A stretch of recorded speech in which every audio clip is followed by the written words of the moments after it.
बच्चों, ट्रिग्नोमेट्री की श्रृंखला में आज मैं आपके ये नेक्स्ट वीडियो लेके आया हूँ क्लास 10th के लिए। ये क्लास 11th के बच्चों के लिए भी बेहतर है, वो बच्चे भी इसको पढ़ें। अगर उनको क्लास 11th की ट्रिग्नोमेट्री पढ़नी है, मैं उसके वीडियो भी आगे आप बनाकर आपको दे दूँगा। लेकिन फिलहाल फर्स्ट ईयर वाले भी स्टूडेंट्स क्लास 10th की ट्रिग्नोमेट्री जरूर देखें। हो सकता है पिछले 2 महीने में आप लोग कुछ भूल गए हो, तो उसको भी आप देख लीजिए और वीडियो को ज़्यादा से ज़्यादा लोग सब्सक्राइब करके शेयर करिएगा। और कई बच्चों के कमेंट आए हैं, कुछ बच्चों ने डिमांड की है सर एनसीईआरटी की बुक से पढ़ाइए, तो मैं एनसीईआरटी की बुक से ही आज क्लास 10th के बच्चों को फर्स्ट एक्सरसाइज आपको मैं बता रहा हूँ। लेकिन पिछले वीडियो आप जरूर देखें, क्योंकि बिना पिछले वीडियो देखे हुए आप इसको मैनेज नहीं कर पाएंगे। तो बेहतर है आप पिछले वीडियो देखेंगे और चैनल को ज़्यादा से ज़्यादा शेयर और सब्सक्राइब करें। एक्सरसाइज 8.1 है एनसीईआरटी की बुक में। इसमें दिया गया है एक एंगल ट्राइंगल लिया गया ABC, साइड ए भी थोड़ा सा बड़ी है, BC छोटी साइड है, तो आप ऐसे अनुमानित डायग्राम खींच दीजिए ABC। ये 90 डिग्री एंगल है। ये आपका हाइपोटेनस या आप कहें कर्ण है आपका, और इनमें से कोई एक आपका बेस बनेगा और कोई एक परपेंडिकुलर बनेगा। अब ये डिपेंड करता है कि एंगल कौन सा आप लेंगे। जब आप एंगल ए लेंगे, ए एंगल आप लेंगे, तो ये आपका बेस हो जाएगा और ये आपका बन जाएगा परपेंडिकुलर। ये आपका परपेंडिकुलर होगा। ये 90 के सामने ये हमेशा हाइपोटेनस रहेगा। और जब आप एंगल सी लेंगे, ABC, एंगल सी जब आप लेंगे तो ये बेस हो जाएगा और ये परपेंडिकुलर हो जाएगा। तो आपको निकालना क्या है, सबसे पहले तो आपको देखिए इसकी साइड दी है 24 सेंटीमीटर और इसकी साइड दी है 7 सेंटीमीटर। कितनी दी है? हाँ, 7 सेंटीमीटर। तो हम पहले इसको आप निकालें हाइपोटेनस को। तो आप जानते हैं इन्हें राइट एंगल ट्राइंगल समकोण त्रिभुज में आप क्या करेंगे, समकोण त्रिभुज में आप देखेंगे, समकोण त्रिभुज में आपका जो हो जाएगा तो आपका पाइथागोरस थ्योरम से होता है। जो पाइथागोरस थ्योरम होती है उसके अकॉर्डिंग आप देखें तो इसका हो जाता है कर्ण का स्क्वायर इक्वल टू लंब का स्क्वायर प्लस आधार का स्क्वायर। कर्ण आपको जानना है तो लंब कितना है आपका 24, उसका स्क्वायर प्लस आधार। अभी आप किसी को भी लंबा आधार ले करके आपको निकालना है, क्योंकि पाइथागोरस में ये कहती है कि जो आपकी बड़ी साइड होती है उसका स्क्वायर छोटी साइडों के स्क्वायर के योग के बराबर होता है। लंब आधार कौन मानेंगे, एंगल हम जो लेंगे उसके आधार पर डिपेंड करेगा। और ये 7 का स्क्वायर, ये आपका हो गया 5, 7, 6 plus 49 and that is equal to 625 and 25 the whole square. तो इसका रूट ले लीजिए, k square equal to 25 then k equal to 25, k square equal to 25 square, k equal to 25। ये आपका आ गया। अब आपके पास तीनों साइड है, आपके पास के भी है और अन्य दोनों साइडें भी है। अब एंगल आप कौन ले रहे हैं, आपको उसने कहा मान निकालने के लिए साइन ए का। जब ए एंगल लेंगे तो ध्यान रखिएगा ए भी आपका बेस बन रहा है, और आप जैसा जानते हैं साइन ए इक्वल टू होता है base upon hypotenuse, perpendicular upon hypotenuse. यानी कि हिंदी माध्यम के बच्चों के लिए ध्यान रखिएगा, इसका होता है लंब बटे कर्ण। तो साइन ए का आपका लंब कौन हो जाएगा, लंब आपका बनेगा BC आपका लंब हो रहा है, क्योंकि एंगल हमेशा बेस पर रहेगा, तो इसको हम साइड लिख सकते हैं BC, और हाइपोटेनस आपका AC रहेगा। तो BC आप कौन है, ये जो के आपकी निकली, इसमें आप देखिएगा AB आपको दी है 24 सेंटीमीटर, BC आपको दी है 7 सेंटीमीटर, और ये आपने निकाली है AC। तो आपको लिखना है BC अपॉन AC। तो BC की वैल्यू है 7, AC की है 25, ये साइन की वैल्यू आ गई। और आपको निकालना है काजे की वैल्यू बेटा क्या होती, काज के लिए हम जानते हैं आधार बटे कर्ण होता है। तो यहाँ पर ए एंगल के लिए आधार कौन है, AB है बेटा, AB आधार हो जाएगा, और हाइपोटेनस आपका AC ही है, तो ये AB कितना है आपकी वैल्यू, AB की वैल्यू है 24 और हाइपोटेनस आपका दिया है 25। ये आपका काजे हो गया। लेकिन इसी में अगर वो कह रहा है साइन सी की वैल्यू प्राप्त कर लीजिए। अब जब सी एंगल ले रहे हैं तो आपका बेस हो गया BC और AB आपका परपेंडिकुलर बन गया। तो ये होता तो आपका यही है ना, लंब बटे कर्ण। तो लंब इसमें कौन बन रहा है, AB बन रहा है, और कर्ण आपका AC रहेगा। तो ये हो जाएगा 24/25। इसी प्रकार cos C अगर निकालेंगे तो आपका बेस इसका होता है आधार बटे कर्ण। तो आधार कौन है, BC, और कर्ण आपका AC है। तो BC आपका कितना है, 7 है, 7/25, इसकी वैल्यू आ गई। ये आपका क्वेश्चन नंबर 1 हुआ जा करके। अब आपका अगला क्वेश्चन है, एक आपको दिया है, एक डायग्राम दे रहा है। इस डायग्राम में कह रहा है tan p minus cot r निकालिए। ये आपको डायग्राम दिया उसने। इस डायग्राम में p q r, इसमें आपको ये जो एंगल ये 90 डिग्री का और ये साइड दे रहा है आपकी 12 सेंटीमीटर, ये 13 सेंटीमीटर। तो आपको पहले तो ये साइड निकालनी होगी। सबसे पहले तो आप साइड निकालिए और देखें क्वेश्चन नंबर 2, त्रिभुज ट्राइंगल पी क्यू आर में आप क्या करेंगे, इसमें आपको देखना है सबसे पहले पाइथागोरस प्रमेय लगा दें। आपको मालूम है एंगल क्यू 90 डिग्री है, तो 90 डिग्री के जो आप फ्रंट में आप देखेंगे तो वो आपकी साइड हाइपोटेनस है। तो इसका हो जाएगा कर्ण स्क्वायर इक्वल टू लंब स्क्वायर प्लस आधार स्क्वायर से आपका कर्ण है P R square equal to P Q square plus Q R square. तो पी आर आपका है 13 स्क्वायर, पी क्यू आपका है 12 स्क्वायर और क्यू आर स्क्वायर आपको मालूम करना है। ये आपका हो गया 169, इसका हो गया 144 plus Q R square.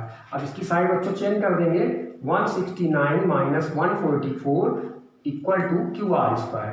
Remain आपका हुआ 25 and that is equal to 5 square. तो दोनों तरफ का बच्चों रूट ले लेंगे। रूट लेने पर आपका कितना आ जाएगा, क्यू आर इक्वल टू आपका आ जाएगा 5। ये आपका 5 सेंटीमीटर क्यू आर मिल गया। अब आपसे पूछ रहा है tan p minus cot r, tan p minus cot r की वैल्यू पूछ रहा है। तो जब p आप लेंगे तो एंगल p लेंगे और r जब लेंगे तो एंगल r लेंगे। जब p एंगल लेंगे तो ये बेस होगा और ये परपेंडिकुलर हो जाएगा।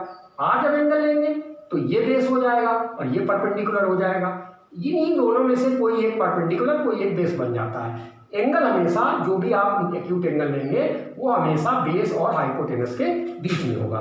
तो tan p के लिए आप जानते हैं tan theta is equal to लंब बटे आधार और cot थीटा इक्वल टू होता है आधार बटे लंब। तो यहाँ पर जब हम p एंगल ले रहे हैं तो लंब का काम कौन कर रहा है बच्चों, p एंगल के लिए लंब का कार्य कर रहा है ये क्यू आर। तो हम लंब की जगह लिख देंगे क्यू आर अपान आधार, ये आपका कौन हो गया, बेस आपका हो गया पी क्यू। और जब आर एंगल लेंगे तो ये बेस है, ये आपका आधार बन गया, ये लंब बन गया। तो इसमें हमको लिखना है आधार Q R upon P Q. फिर एक बार देखें, पी एंगल के लिए लंब बटे आधार, तो पी एंगल के लिए लंब है आपका क्यू आर और आधार है आपका P Q, Q R upon P Q. और आर एंगल के लिए होता है आधार बटे लंब, तो आधार है आपका क्यू आर और लंब है आपका पी क्यू।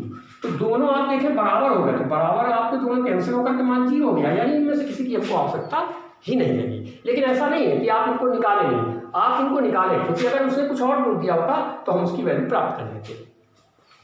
अब आप देखें क्वेश्चन नंबर 3 आपको दिया हुआ है। ये हम पिछले वीडियो में बता चुके हैं। अगर पिछले वीडियो आप ध्यान से देखेंगे तो आसानी से क्वेश्चन कर पाएंगे, लेकिन आप बच्चों की डिमांड के कारण से मैं इसको NCERT की बुक से बता रहा हूँ ताकि बच्चों को किसी प्रकार की परेशानी ना हो। आपका क्वेश्चन आया 3 नंबर क्वेश्चन है, sin A is equal to 3/4 then cos A और tan A की वैल्यू प्राप्त कर रहा है। ऐसे क्वेश्चन आप कैसे करेंगे, आप इसको भी लाल टिकट्टा से तुलना करा देंगे।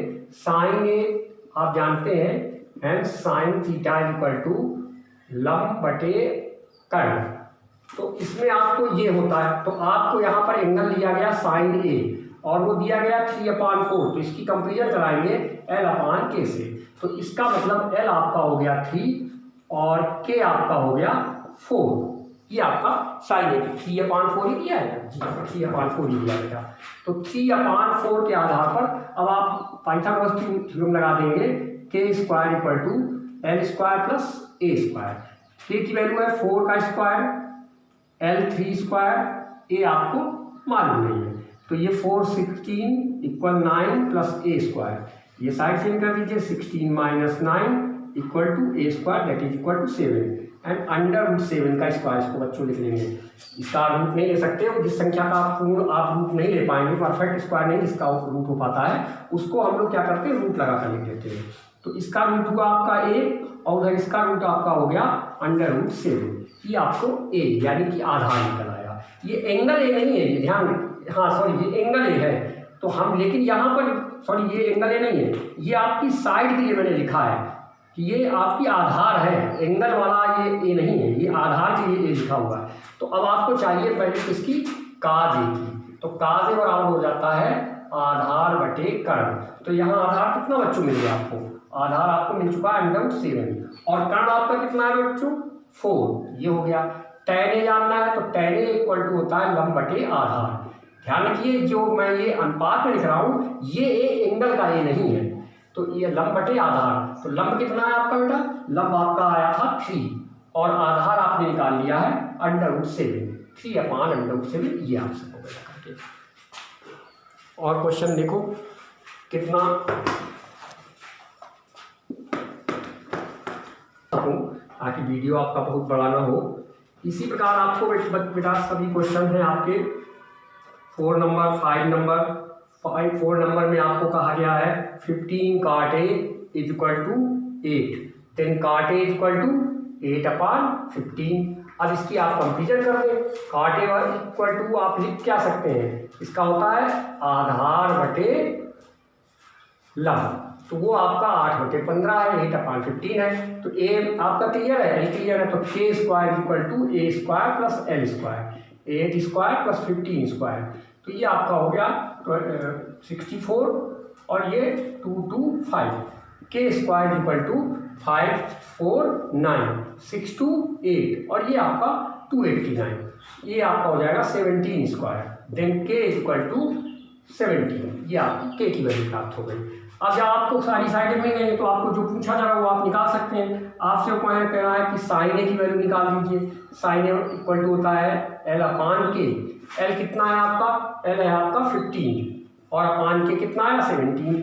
से k की वैल्यू पूछ रहा है, से k की वैल्यू होती है कर्ण बटे आधार k/a, तो k आपका कितना है 17 और आधार आपका कितना है 8, ये आपके आंसर हो गया जाकर के।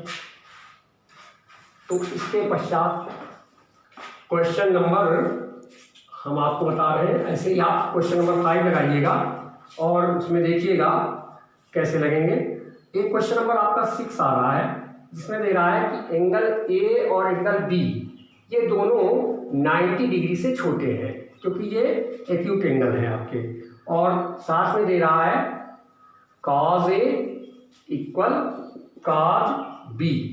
तो आपसे कह रहा है कि ये साबित करना है कि ए और बी एंगल आपके इक्वल है, दोनों आपको बराबर साबित कर देना है। आपको बराबर करना है तो आप कैसे करेंगे, आप देखें cos A = cos B दिया है जनरली। और ये ध्यान रखना है कि दोनों का एंगल 90 डिग्री के नीचे है, अर्थात दोनों आपके एक्यूट एंगल है, न्यून कोण है।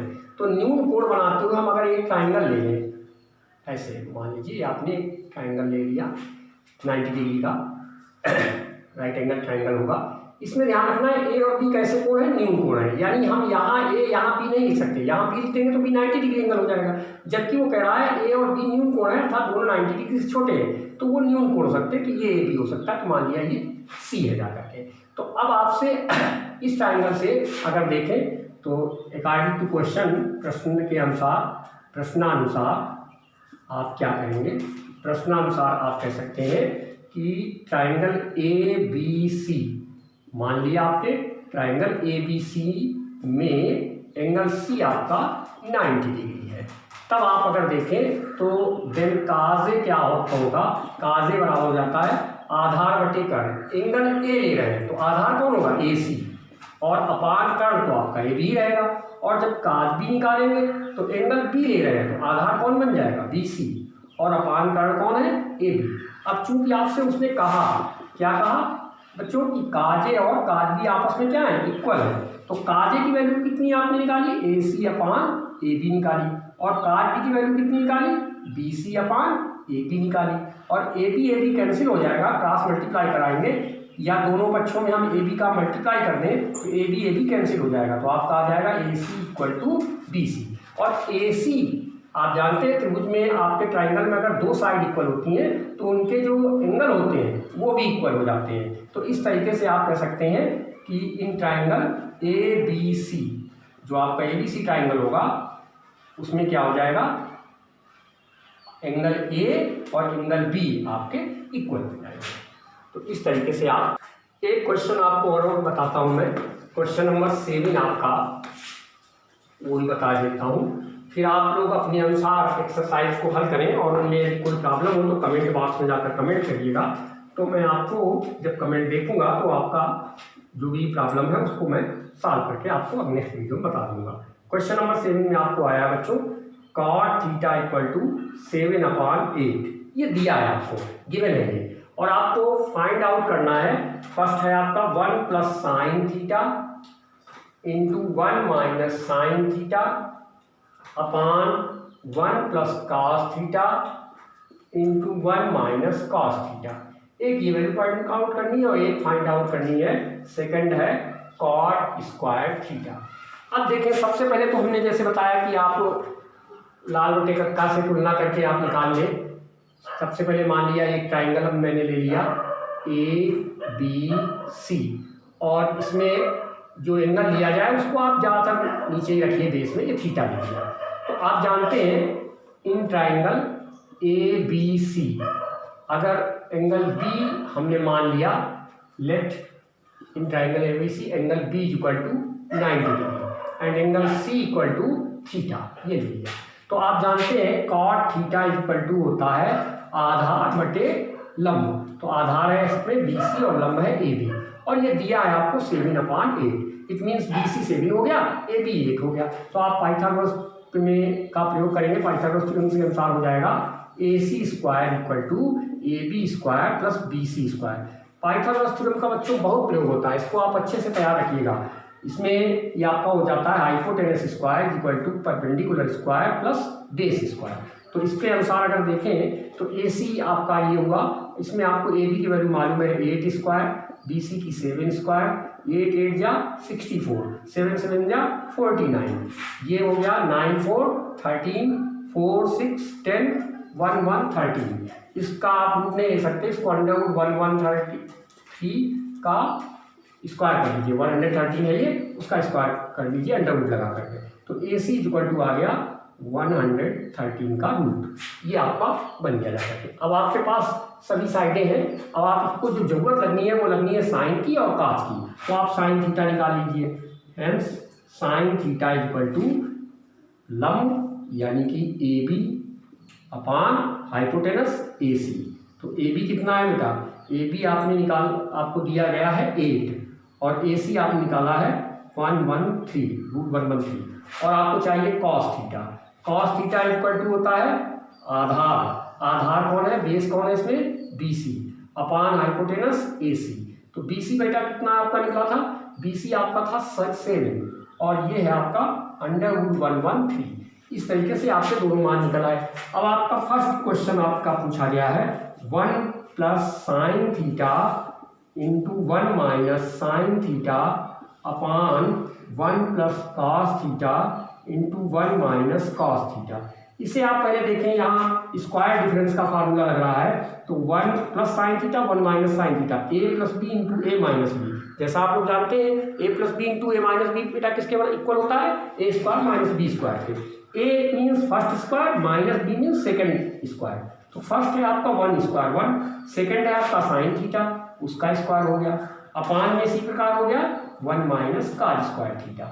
अब साइन थीटा की वैल्यू आपने निकाली है, इसका ध्यान रखिएगा, इसका मतलब है साइन थीटा का स्क्वायर। एक बात ध्यान रखिएगा, अगर अनुपात पर स्क्वायर लिखा है तो इसे आप टोटल का स्क्वायर बना सकते हैं, और टोटल का स्क्वायर लिखा है तो वो अनुपात का स्क्वायर होगा, ना कि थीटा का स्क्वायर। और अगर कहीं थीटा का स्क्वायर लिखा है तो उसे आप टोटल का स्क्वायर नहीं बना सकते हैं।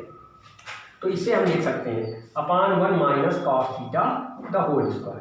अब आप इसमें वैल्यू की पुटअप कर लीजिए, कितनी है वैल्यू, 1 माइनस साइन थीटा की वैल्यू आपने कितनी निकाली थी, 8 upon under root 13, 8 upon under root 113, sorry 8 upon 113 है रूट में, और इसका स्क्वायर आप करेंगे।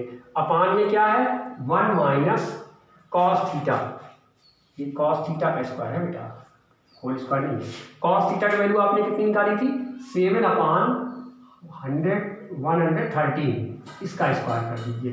तो ये आपका हो गया 1 माइनस 64 अपान 113 और 1 माइनस 7 अपान 113। क्रॉस मल्टीप्लाई कर दीजिए, 113 माइनस 64 और इसका मल्टीप्लाई कर देंगे तो ये हो जाएगा। अब ये ध्यान दीजिए, अब ये क्रॉस मल्टीप्लाई करके ये टोटल अपान बन जाएगा 1113। इसी प्रकार इसमें 1113 और माइनस 7 टोटल अपान बेटा हो जाएगा 1113। टोटल अपान ये आपस में कैंसिल हो गए। यहाँ पर आप इससे सब्ट्रैक्ट कर दीजिए 13 माइनस 4 9 एंड 10 माइनस 6 4 और यहाँ पर आप माइनस कर दीजिए तो कितना बचेगा, ये 3 और 4 और माइनस कर दीजिए तो आपका बचेगा जा करके 106। ये आपका आंसर हो जाएगा जा करके। तो आज का वीडियो ट्रिग्नोमेट्री का मैंने बच्चों आप लोगों को बताया। आशा है आप सभी लोगों को वीडियो पसंद आएगा और यदि किसी प्रकार की कोई समस्या हो तो आप कमेंट बॉक्स पे जा करके उसको बताएं और चैनल को सब्सक्राइब करके ज़्यादा से ज़्यादा बच्चों में चैनल को शेयर करिएगा। और जो अन्य वीडियो हैं आपको वो आगे मिलते रहेंगे, लेकिन पिछले वीडियो भी आप लोग देखते रहिए। नमस्कार।